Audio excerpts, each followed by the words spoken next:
नमस्कार, आप देख रहे हैं बी स्टार न्यूज। आपके साथ मैं अंजलि आप सभी का स्वागत करते हैं उत्तर प्रदेश के हमारे इस बुलेटिन अपना उत्तर प्रदेश में।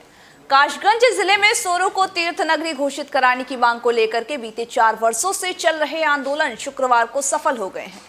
भगवान वराह की नगरी सोरो की योगी सरकार ने ट्वीट के माध्यम से तीर्थ स्थल घोषित कर दिया है, जिसको लेकर के लोग जिले भर में जश्न मना रहे हैं और एक दूसरे को लड्डू खिला करके पटाखे चला रहे हैं। वहीं साथ ही बैंड बाजों की धुन पर जमकर नाचते हुए भी दिखाई दे रहे हैं। आपको बता दें कि कासगंज जिले के सोरो शूकर क्षेत्र में प्राचीन तीर्थ स्थल है, जहां पर भगवान वराह के हिरण्या यक्ष का वध करके सोरो हरदीप गंगा कुंड में मोक्ष की प्राप्ति की और तभी से सोरो तीर्थ स्थल प्राचीन तीर्थ स्थल है। यहाँ एक नहीं बल्कि अनेकों विशेषताएं हैं। यहाँ पापों से मुक्ति मिलती है, सुख और समृद्धि की प्राप्ति होती है और मृत आत्माओं की अस्थियां भी यहाँ पर विसर्जन की जाती है, जिनसे उनकी आत्माओं को मुक्ति मिलती है। क्या नाम है आपका? मैं डॉक्टर प्रदीप रघुनंदन, मैं सामाजिक संस्था राष्ट्रीय युवा शक्ति का अध्यक्ष हूं और सूकर क्षेत्र संयुक्त विकास मोर्चे के तत्वावधान में पिछले 3 महीनों से सोरो जी को तीर्थ स्थल घोषित किए जाने की मांग को लेकर हम लोग आंदोलनरत थे और ये आंदोलन अभी से नहीं, ये पिछले 4-5 वर्षों से पुरजोर तरीके से चल रहा है। हमारी मांग थी कि ऐतिहासिक तीर्थ स्थल सूकर क्षेत्र सोरो को उसके आध्यात्मिक और उसके आदि तीर्थ क्षेत्र को महत्व को समझते हुए सरकार उसको तीर्थ स्थल घोषित। शाजापुर के खिंडी बाग रामलीला मैदान में शुक्रवार से दीप महोत्सव का आयोजन किया जा रहा है, जहां पर आपको बता दें कि कैबिनेट मंत्री सुरेश कुमार खन्ना ने फीता काटकर कार्यक्रम की शुरुआत की है, जिसमें पथ विक्रेताओं को एवं साथ ही ऐसे लोगों को निःशुल्क स्टॉल भी उपलब्ध कराए गए हैं, जिनके पास विक्रेता त्योहारी सीजन में बिक्री करके अपनी आय को दोगुनी कर सके। इसके साथ ही मेले में विभिन्न सांस्कृतिक कार्यक्रमों का आयोजन किया गया। मेले का आयोजन 29 अक्टूबर से 3 नवंबर तक किया जाएगा, जिसमें कि सरकार की योजनाओं से संबंधित स्टॉल भी लगाए जाएंगे। शुक्रवार को मेले का शुभारंभ करने पहुंचे कैबिनेट मंत्री सुरेश कुमार खन्ना ने मेले में प्रत्येक स्टॉल का भ्रमण भी किया है।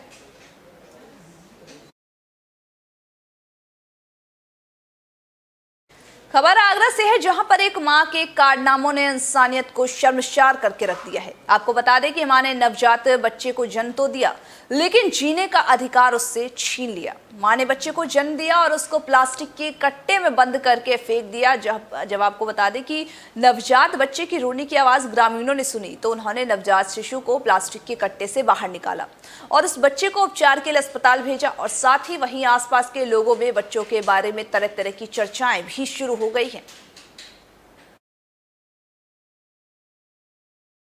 खबर औरैया से है, जहां पर राम मंदिर निर्माण को लेकर के लोगों में खुशी देखने को मिल रही है, तो वहीं मंदिर निर्माण को लेकर के अयोध्या से दीप महोत्सव का शुभारंभ भी हो चुका है, लेकिन अब पूरे प्रदेश में दीप उत्सव मनाया जाएगा।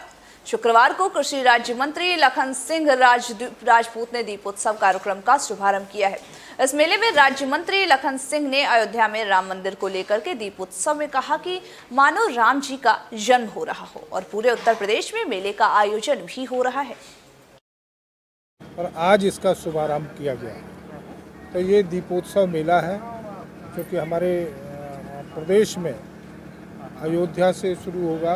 अयोध्या का भी उद्घाटन हो गया है और ऐसा लगता है कि काफ़ी दीर्घ काल से जो चला आ रहा था, जैसे अयोध्या में राम ने जन्म लिया हो, इस प्रकार के उस उत्सव को मंदिर का निर्माण शुरू हो रहा है और उसके उपलक्ष्य में पूरे उत्तर प्रदेश में इस प्रकार का आयोजन किया गया है।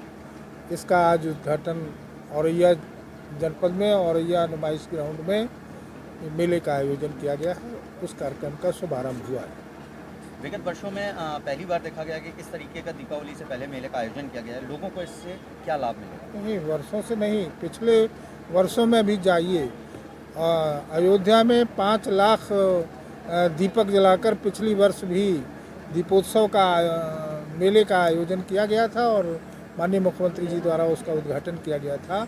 इस प्रकार से हर वर्ष इस प्रकार का आयोजन होता है और उसी उपलक्ष्य में आज भी इस औरैया जनपद में पूरे उत्तर प्रदेश में आज ही सभी के मेले का उद्घाटन हो रहा है और आज से कंटिन्यू मेला चलेगा। अवैध शराब के विरुद्ध आबकारी टीम की कार्यवाही जारी है। वहीं डीएम के आदेश पर जिले में आबकारी विभाग की टीम ने लगातार छापेमारी की है। इसी क्रम में पुलिस ने गुरुवार को थाना मोतीगंज के ग्राम गढ़ी में लगभग 20 लीटर अवैध कच्ची शराब बरामद की है और साथ ही 2 कुंटल लहन नष्ट व साथ ही शराब बनाने के उपकरण भी बरामद किए गए हैं। आपको बता दें कि छापेमारी में पकड़े गए लोगों के विरुद्ध आबकारी अधिनियम की धारा 60 के तहत केस दर्ज किया गया है। आबकारी निरीक्षक मनकापुर सत्येंद्र सिंह ने बताया है कि अवैध कच्ची शराब की तस्करी करने वालों के खिलाफ लगातार कार्रवाई की जा रही है। संभल में शराब माफियाओं के हौसले बुलंद दिखते हुए नजर आ रहे हैं और आबकारी विभाग भी शराब माफिया के खिलाफ कोई एक्शन नहीं ले रहा है। संभल में सरकारी शराब की दुकानों से हैरान कर देने वाले खबर भी सामने आ रहे हैं, जहां 2 दिन से लगातार एक्सपायर बियर की बिक्री की जा रही है, लेकिन प्रशासन इसके खिलाफ कोई भी कार्रवाई नहीं कर रहा है।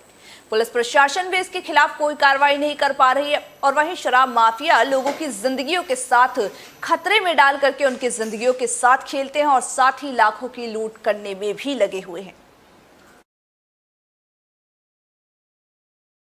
कोविड महामारी के बाद अब डेंगू बुखार की वजह से हर जगह कोहराम मच गया है। डेंगू की वजह से स्वास्थ्य विभाग अब तक 4 लोगों की मौत की पुष्टि भी कर चुकी है। ग्रामीणों को डेंगू की चपेट में आए मरीजों को देखने के लिए स्वास्थ्य विभाग की टीमें ब्लॉक स्तर पर लगाई गई हैं।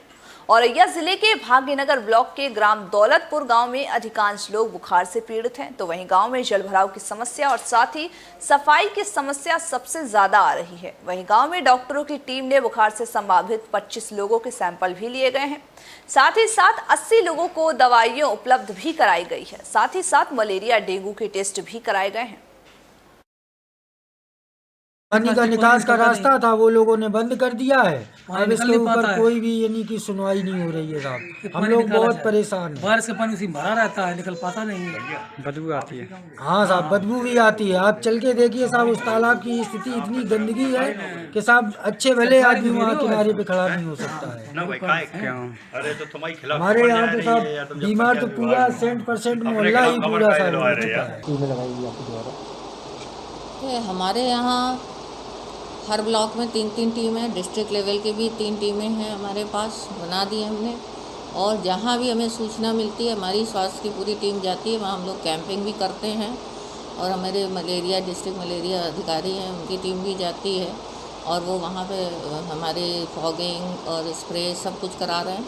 साथ में घरों घरों में हमारी टीमें जा कर के चेक करती हैं, कहीं रुका हुआ पानी है, इकट्ठा पानी, वो भी फेंकवा करके सब लार्वा का वो करवाते हैं, नष्ट करवाते हैं।